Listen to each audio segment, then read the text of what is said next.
1 की, जिसको लेकर अलर्ट जारी कर दिया गया है। उत्तराखंड स्वास्थ्य विभाग ने एडवाइजरी भी जारी की है। कोविड के मामले पर निगरानी के निर्देश दिए हैं। अस्पताल में विशेष इंतजाम करने के निर्देश दिए हैं।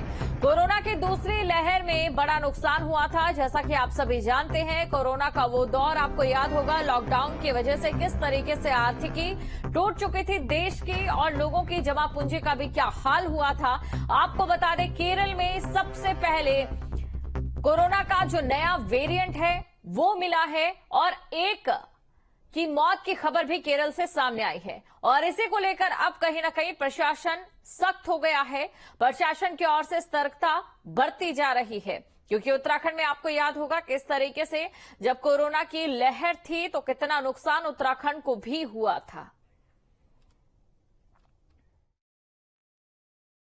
देखिए, ओमिक्रॉन का जो सब वेरिएंट है JN.1, उसको लेके भारत सरकार से कल गाइडलाइंस जारी हुए हैं। मैं इसमें एक बात ये बताना चाहूँगा कि उत्तराखंड में इस स्ट्रेन की अभी तक कोई पुष्टि नहीं हुई है और माह नवंबर 2023 से कोई कोविड पॉजिटिव केसेस की भी कोई पुष्टि नहीं हुई है उत्तराखंड में। भारत सरकार के जो इंस्ट्रक्शंस हैं उसमें मेन पॉइंट ये है कि सर्वेलेंस बढ़ा दिया जाए। तो हमने सभी जिलाधिकारीगण एवं CMO को इंस्ट्रक्ट किया है कि अपने स्तर पे सर्वेलेंस बढ़ा दें।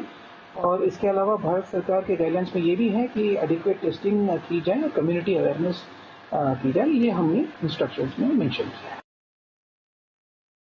केरल में मिले कोरोना के नए वेरिएंट के बाद उत्तराखंड में भी स्वास्थ्य विभाग ने पूरी तरह से अलर्ट जारी कर दिया है और आज एक बड़ी बैठक के बाद स्वास्थ्य सचिव R राजेश कुमार ने एक SOP जारी की और उसमें उन तमाम नियम, कायदे, कानूनों का और उन तमाम ऐसी चीजों का हवाला दिया गया है जो परहेज करने वाली है और जिनको सर्विलांस पर रखा जाना है। उन्होंने पूरे हेल्थ सिस्टम को और सभी जिलाधिकारियों को भेजे पत्र में ये कहा है कि ये ऐसे सिम्टम्स वाले सभी मरीजों को सर्विलांस पर रखा जाए। यदि कहीं वो किसी अस्पताल में भर्ती है तो CMO की और डॉक्टर्स की जिम्मेदारी है कि उनका कोविड टेस्ट भी कराए।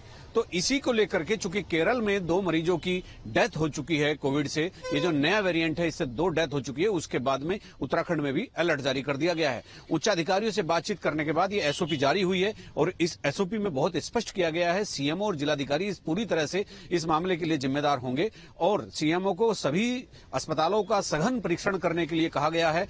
और जैसे बुखार, जुकाम, गला पक जाना, गला खराब हो जाना और लंबे समय तक जुकाम रहना, दर्द रहना, सिर भारीपन रहना, ये तमाम ऐसे सिम्टम्स बताए गए हैं जो पिछले, आपको ध्यान होगा कि कोविड-19 में भी यही सिम्टम्स कोरोना के होते थे।